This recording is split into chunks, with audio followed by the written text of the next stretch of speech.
બારે નીકળ્યા એવા જ એને ગેટ ઉપર એક 11 વર્ષના એ જ સ્કૂલના વિદ્યાર્થીનું માથું કપાયેલું અને એને ગેટ ઉપર ઊંધો લટકાવેલો મૂકેલો હતો અને બધા વિદ્યાર્થીઓને આશ્ચર્ય થતું હતું કે આવું કોણે કર્યું અને કેમ આમ શણગાર્યો હોય એવી રીતે આમ લટકાવેલો હતો એને ગેટ ઉપર.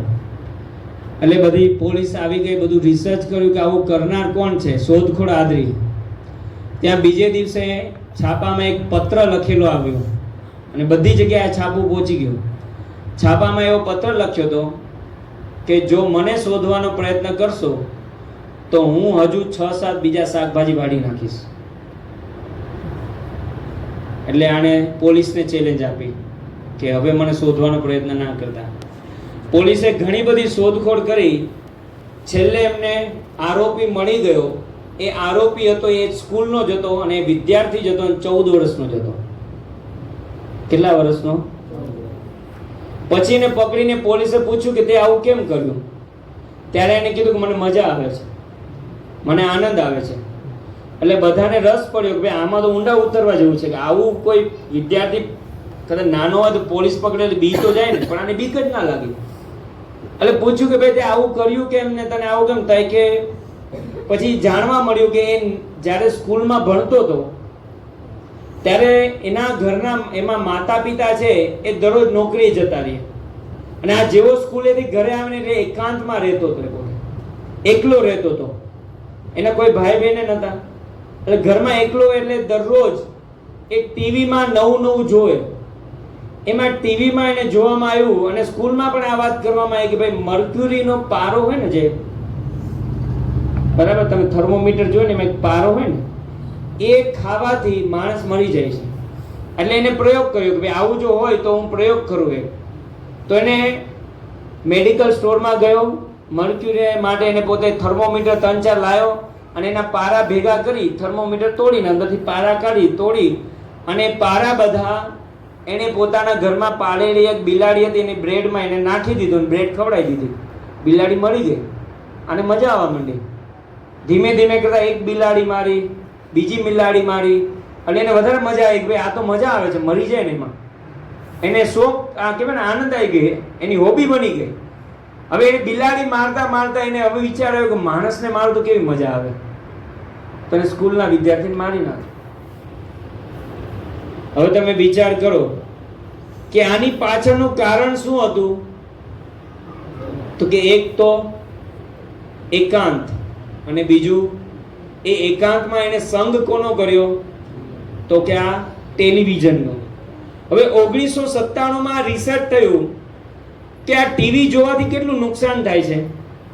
તો એવું કહેવાય કે બાળક જન્મે અને 18 વર્ષ સુધી એ ટીવી જોવે ને તો 18 વર્ષ સુધીમાં 8000 ખૂનના દ્રશ્યો જોઈ લે છે. કેટલા?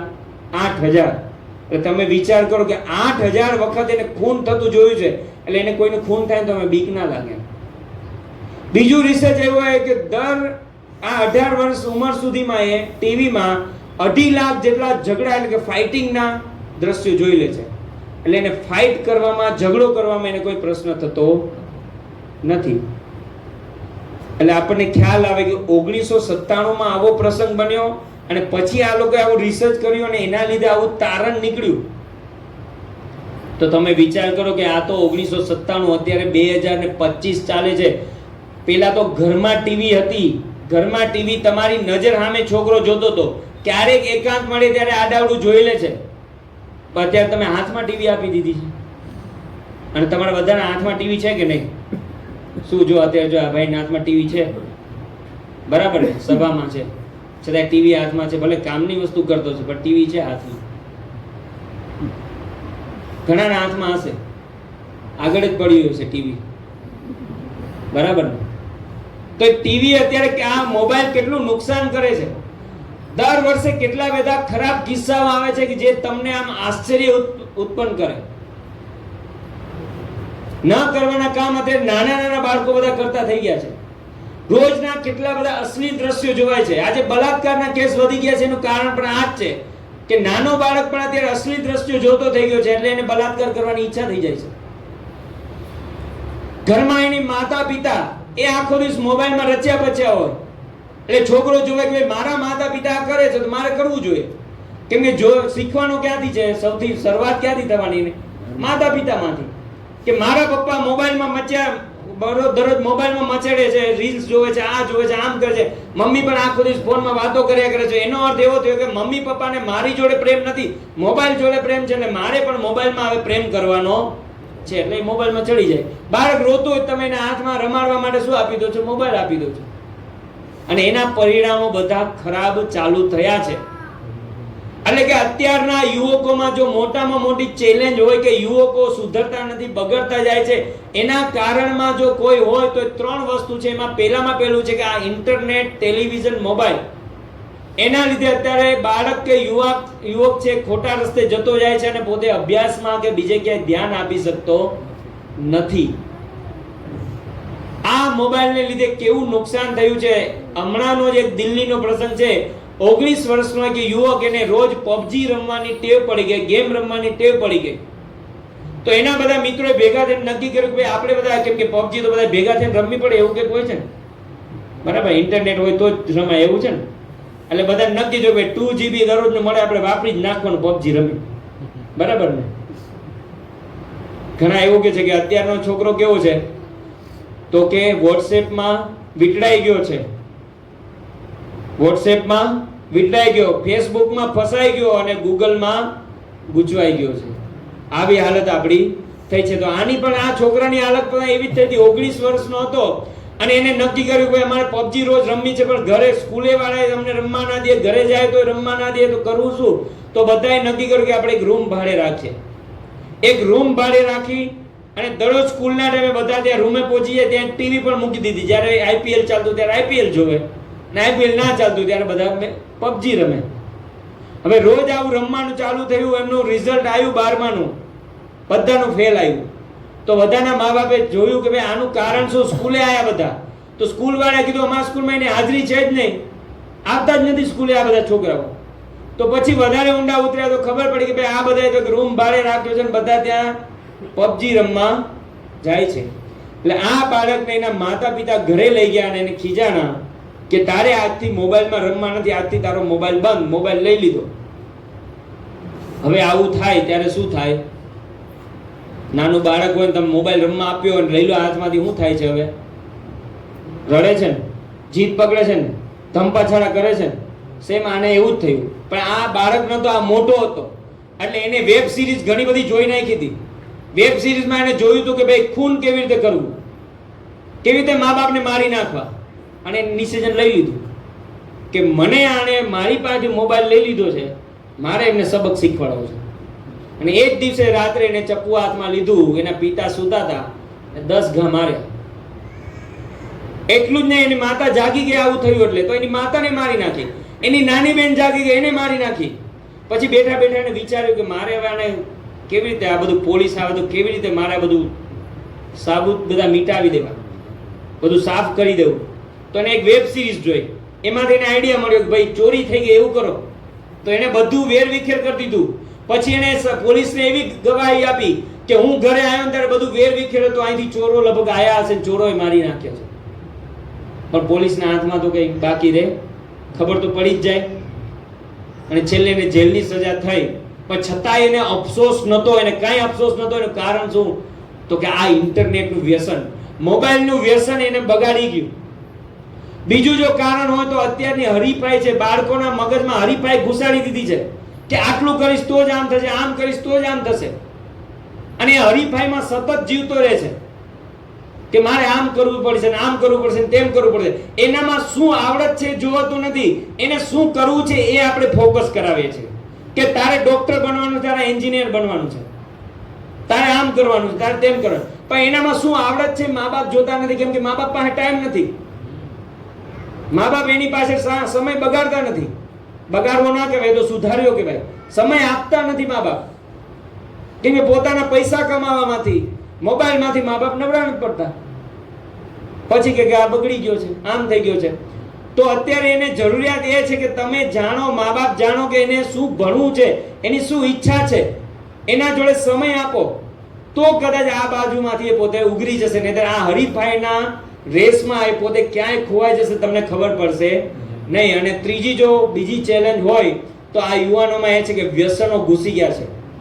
નાના નાના બાળકો અત્યારે સિગરેટ પીતા થઈ ગયા, દારૂ પીતા થઈ ગયા, માવો ખાતા થઈ ગયા છે. કેમ? તો કે અત્યારે ક્રેઝ છે, ગાનપણ છે કે ભાઈ પપ્પા એ ખાય છે તો હું એ ખાવ, પપ્પા માવો ગોળે છે મારી સામે જ ગોળે, મારી પાસે મંગાવે છે હું એ ના ખાવ. તમારામાંથી જ બધું શીખે છે. બીજી વસ્તુ કે એના સ્કૂલના મિત્રો એને શીખવાડે છે કે ભાઈ આ ખાવું જોઈએ, સારું છે, આમ છે.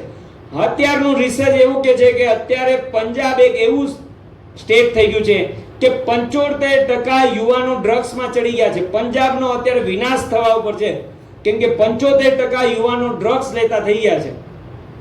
યુવા પેઢી ખલાસ થવા ઉપર છે પંજાબની. એવી જ હાલત અત્યારે ગુજરાતમાં ચાલુ થઈ ગઈ છે. હમણાંના રિસર્ચ પ્રમાણે ગુજરાતમાં 25% કેસો વ્યસનને લીધે કેન્સરના આવે છે. છતાં પણ આ બધી પેઢી વ્યસનો ઉપર જાય છે. કેમ? તો કે એક ગાન પણ છે કે ભાઈ આ પીવે છે તો મારે પીવું, અથવા તો એને પેલું કહેવાય ને પ્રેશર આવે છે કે ભાઈ આ તો કરવું જ જોઈએ તારે કોલેજમાં, આમ કરવું જ જોઈએ, આવી રીતે રહેવું જ જોઈએ તો જ સારું લાગે, નહીં તો સારું ના લાગે. તો આ બધા પણ કારણો, 3 મુખ્ય કારણોમાં અત્યારે યુવા પેઢી ખલાસ થતી જાય છે. હવે આપણને એમ થાય કે આમાંથી બહાર કેવી રીતે નીકળવું? તો બહાર નીકળવાનો ઉપાય આપણને મહંત સ્વામી મહારાજે બધાને આપી દીધો છે. શું છે? એ છે સત્સંગ. જો સત્સંગ હશે, સત્સંગમાં આવતો હશે તો યુવાન બચી જશે, બાકી બચશે નહીં. એના માટે પહેલામાં પહેલું પગલું મા બાપે લેવું પડશે. મા બાપે સત્સંગમાં આવવું પડશે. અત્યારે અમે હમણાં મહિનો પધરામણી કરી તો બધા અને મા બાપને કેમ કે તમે સભામાં ના કે છોકરો આવે છે તો કેટલા વર્ષ આવશે? જ્યાં સુધી નાનો છે ને તમારી આજ્ઞામાં રહે છે ને એટલા વર્ષ આવશે, પછી આવતો બંધ થઈ જાય. કેમ? તો કે મા બાપ આપતા નથી, હું કામ આવું? મા બાપને ટાઈમ નથી, હું કામ આમાં જાઉં? એટલે કે મા બાપે સમજવું પડશે કે ભાઈ મારે જવું પડશે તો છોકરા આવશે. જો તમે એને આંગળી પકડીને સત્સંગમાં લાવશો તો એ તમને આંગળી પકડીને વૃદ્ધાશ્રમમાં નહીં મોકલે, નહીં તો શું કરશે? આંગળી પકડીને તમને ક્યાં લઈ જશે? વૃદ્ધાશ્રમમાં લઈ જશે. એનો અર્થ એવો છે કે સત્સંગ કરવાની જરૂરિયાત મા બાપને છે ને મા બાપ કરશે તો એનો બાળક કે યુવાન કરશે. એટલે પહેલામાં પહેલી સુધારવાની જરૂરિયાત મા બાપે છે, મા બાપે સત્સંગ કરવાની જરૂર છે. હવે આપણને એમ થાય મારો દીકરો 10માં આવી ગયો, 12માં આવી ગયો, આને ભણવાનું હોય, આમ હોય, ટેન્શન હોય, તો મા બાપ ઘણીવાર એનો પક્ષ લઈને એને સભામાં આવવા દેતા નથી કે વેસ્ટ ઓફ ટાઈમ છે, ટાઈમ બગડે છે, એમાં કલાક જતી રહે છે એની. પણ બીજે ઘણી જગ્યાએ ટાઈમ બગાડે છે, તમારો લાલો કાનો મોબાઈલમાં બગાડે છે, મિત્રો જોડે હરવા ફરવામાં બગાડે છે, એમાં તમે જોતા નથી. આ વેસ્ટ ઓફ ટાઈમ નથી, આ ઇન્વેસ્ટમેન્ટ ઓફ ટાઈમ છે. આ જો સત્સંગમાં આવશે તો એને પહેલામાં પહેલું શું થશે? તો કે એને ધ્યેય નક્કી થશે, પર્પસ નક્કી થશે કે મારે જીવનમાં શું કરવાનું છે. એને સત્સંગ શીખવાડશે. સત્સંગમાં આવશે તો એ નક્કી કરશે કે મારે ભણવું એ મુખ્ય છે, મારે મારા માતા પિતાને રાજી કરવા, સારામાં સારું ભણીને માતા પિતાને રાજી કરવા, સત્પુરુષને રાજી કરવા, એનું ધ્યેય નક્કી થશે. અને જો ધ્યેય નક્કી થશે તો એ આ 3 વસ્તુમાં જોડાશે નહીં, વ્યસનમાં, ઇન્ટરનેટમાં અને દુરાચારમાં ક્યાંય જોડાશે નહીં. તો એના માટે આ મુખ્ય સત્સંગ છે. સત્સંગમાંથી એને પહેલા પર્પસ નક્કી થાય કે મારે મોટા પુરુષને રાજી કરવા છે, ભગવાનને રાજી કરવા છે અને મારા માતા પિતાને રાજી કરવા છે.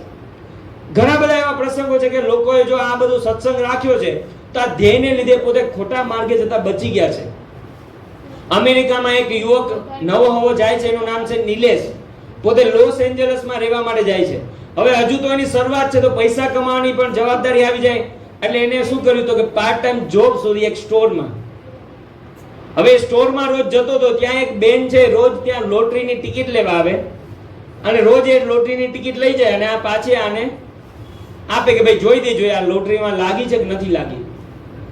એક દિવસ એવું થાય છે કે બેનને લોટરીની ટિકિટ લાગી જાય છે અને $30 લાખ એમાં રકમ એને લાગે છે. $30 લાખ એટલે કે 2.5-3 કરોડ રૂપિયા થયા. હવે એમાં એવું હોય સિસ્ટમ કે જો તમે સિગ્નેચર કર્યું હોય તો જ તમારી લોટરીની ટિકિટ ગણાય, બાકી તમારી ના ગણાય. પણ પેલા બેને એમાં સિગ્નેચર નથી કરી અને બેન તો એને લોટરીની ટિકિટ આપીને બીજું વસ્તુ ખરીદવા માટે આગળ જતા રહ્યા.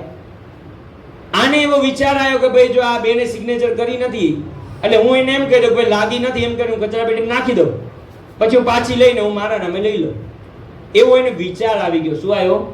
કેમ? તો કે એની પરિસ્થિતિ ખરાબ હતી, ભણવાનું ટેન્શન હતું, પૈસા હતા નહીં, નોકરી કરવી પડતી હતી, તો એને એવો વિચાર તો આવી ગયો. પણ તરત એને બીજો વિચાર એ આવ્યો કે હું આવું કરીશ તો મારા ગુરુ પ્રમુખ સ્વામીમાં જ રાજી નહીં થાય. જો એને હેતુ સ્પષ્ટ હતો, ધ્યેય સ્પષ્ટ હતો કે મારે મારા ગુરુને રાજી કરવા છે, તો જો એ ખોટું કામ કરવાથી બચી ગયો. એને શું કર્યું તો કે લોટરીની ટિકિટ એને પેલા બેનને આપી દીધી કે તમને 30 લાખ રૂપિયા લાગી ગયા છે, $30 લાખ, તો તમે કહેવાય ને કે આ લઈ લો, આમાંથી સિગ્નેચર કરી દો. પેલા બેનને આશ્ચર્ય થયું કે કોઈ દી લાગે ને કેવી રીતે આવી રીતે થયું. તો બધાને આજુબાજુને પૂછાવડે કે ભાઈ અમે જોવો બરાબર નંબર છે ને, તો બધાએ કીધું ના ના બરાબર છે, તમને અભિનંદન છે, તમને લાગી ગયા છે. તો પેલા બેને કીધું કે સારું જોઈએ કે તે આ ટિકિટમાં આવી રીતે જોયું તો તને તારા લીધે મને લાગ્યા છે, તો 1% તને આપી દો. તો પેલાએ ના પાડી કે મારે જોતું નથી. જો પાછી લાલચ આવી. કેમ તો કે મારા ગુરુ રાજી નહીં થાય. પછી એને પ્રમુખ સ્વામીમાં જે પત્ર લખ્યો, પત્ર હું કામ લખ્યો, એને આ કામ તો પૂરું થઈ ગયું, હવે પત્ર લખવાની જરૂર નથી. પણ પ્રમુખ સ્વામીમાં જે પત્ર લખીને એને જણાવ્યું કે મારે આ વિચાર પણ આવ્યો ને ના આવે એવા આશીર્વાદ આપો. શું તો કે મારાથી એકવાર આ ખરાબ વિચાર આવ્યો કે હું લઈ લઉં, એ ના આવે એના માટે પણ તમે મને આશીર્વાદ આપો. જો આવી વિચાર ક્યાંથી આવે? સત્સંગમાં આવવાથી, કે આવું મારે કરવાનું નથી, મારે તમને રાજી કરવા છે. તો આ જો સત્સંગમાં આવે, સભામાં આવે, તો આ શીખવા મળે કે મારે મારા ગુરુને રાજી કરવા છે, મારા માતા પિતાને રાજી કરવા છે. તો એક પર્પસ નક્કી થાય, હેતુ નક્કી થાય, રાજીપાનો વિચાર નક્કી થાય. બીજી વસ્તુ, આ સત્સંગ સભામાં આવવાથી શું થાય તો કે અવેરનેસ આવે, જાગૃતિ આવે. શેની જાગૃતિ આવે તો કે મારે પણ આ ખોટું કાર્યમાં જવાનું નથી. અને બીજી વસ્તુ કે એને પોતાને ગુરુ તરફથી માર્ગદર્શન મળતું રહે, સતત એને માર્ગદર્શન મળતું રહે કે મારે આવું કરવાનું નથી. તો એને આ પોતે કહેવાય ને કે આ બાબતમાંથી ઉગરી જાય. તો આપણને ખ્યાલ આવે કે જો સત્સંગ સભા ભરે તો નિરંતર એને માર્ગદર્શન મળતું રહે. આવો જ એક પ્રસંગ છે અમિત ભાવસારનો. હવે આ અમિત ભાવસાર છે, એનો આપણે પરિચય જોઈએ તો એ કોણ હતો તો કે એ પોતે ફ્રાન્સમાં રહેતો હતો અને નાનો હતો ત્યારથી જ ખોટા માર્ગે જતો હતો. કેમ કે ત્યાંના બધા છોકરાઓ જે બધા હોય એ બધા ત્યાં બધું આ લૂંટફાટ કરવી, ડ્રગ્સ લેવું, એ બધામાં ચડેલા જ હોય. તો એ પણ આ ટોળકીમાં જોડાઈ ગયો. હવે આ બધું પોતે કરવા તો લાગ્યો, પણ એટલું જ નહીં, પોતે મારપીટ પણ કરવા લાગ્યો. એના લીધે એને ઘણીવાર જેલમાં પણ જવાનું થયું. હવે આ બધું એ કરતો હતો. એકવાર એની માતાને, એની બાજુમાં સત્સંગી રહેતા હતા, એટલે માતાએ કીધું કે મારા દીકરાને મારે આમાંથી બહાર કાઢવો છે, તો તમારા જ્યારે પ્રમુખ સ્વામીમાં જ આવે ને ત્યારે કહેજો, મારા દીકરાને હું લઈને ત્યાં આવીશ અને પ્રમુખ સ્વામીમાં આશીર્વાદ લેવડાવવા છે. તો પેલા બેને કીધું સારું કે આવશે ત્યારે હું કહીશ. અને પોતે પ્રમુખ સ્વામીમાં જ એ વખતે ત્યાં 2000ની સાલમાં પોતે ત્યાં ગયા ફ્રાન્સમાં.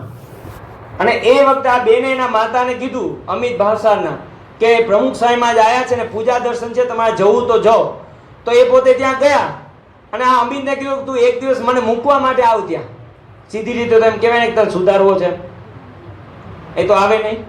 એટલે આને લઈને ગયા અને એને મૂકવાના બાને કીધું થોડી વાર બેસ, આ પૂરું થાય ને પછી તું મને લઈ જજે. તો ત્યાં થોડી વાર બેઠો.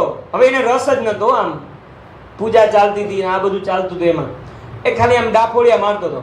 પણ થયું એવું કે એક એના સગા, એના મિત્ર મળી ગયા જેનું નામ હતું જિજ્ઞેશભાઈ. હવે એ ત્યાં પોતે પ્રમુખ સ્વામીમાં જોડે સેવામાં હતા, એટલે કે પોતે સ્ટાફમાં હતા.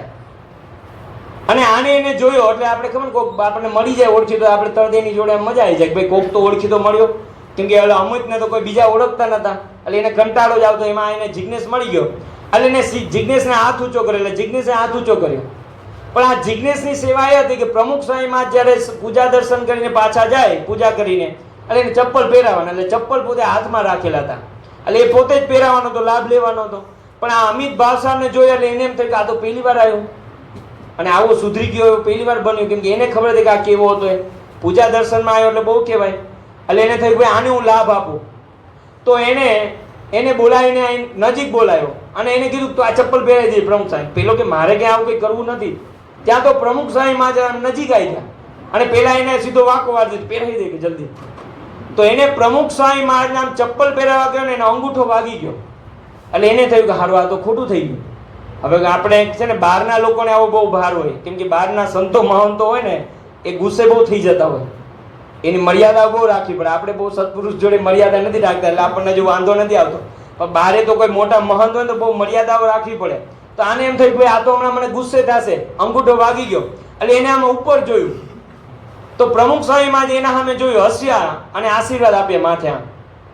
પણ આને એ ખાલી આટલું જ વસ્તુ એને ગમી ગઈ કે પ્રમુખ સ્વામી મહારાજે શું કર્યું તો કે મેં એને અંગૂઠો વગાડ્યો છતાં પણ એને મને આશીર્વાદ આપ્યા, ગુસ્સો કર્યો નહીં. એટલે કોઈક આ સામાન્ય પુરુષ નથી. આ વાત એને ગમી ગઈ અને એને પોતાને પ્રમુખ સ્વામી મહારાજ જોડે પ્રેમ થઈ ગયો. એટલે કે શું તો કે હેત થઈ ગયું. અને હેત થઈ ગયું એના લીધે પોતે બીજી વખત જ્યારે પ્રમુખ સ્વામી મહારાજે મળ્યો ત્યારે એને નક્કી કર્યું કે આજથી બધું ગયું અને પોતે નિયમિત સભામાં આવતો થઈ ગયો, સત્સંગમાં આવતો થઈ ગયો. પછી જ્યારે પણ એના મિત્રો બોલાવા આવે ત્યારે ચોખ્ખી ના પાડી દીધો કે ભાઈ હવે આ થશે નહીં.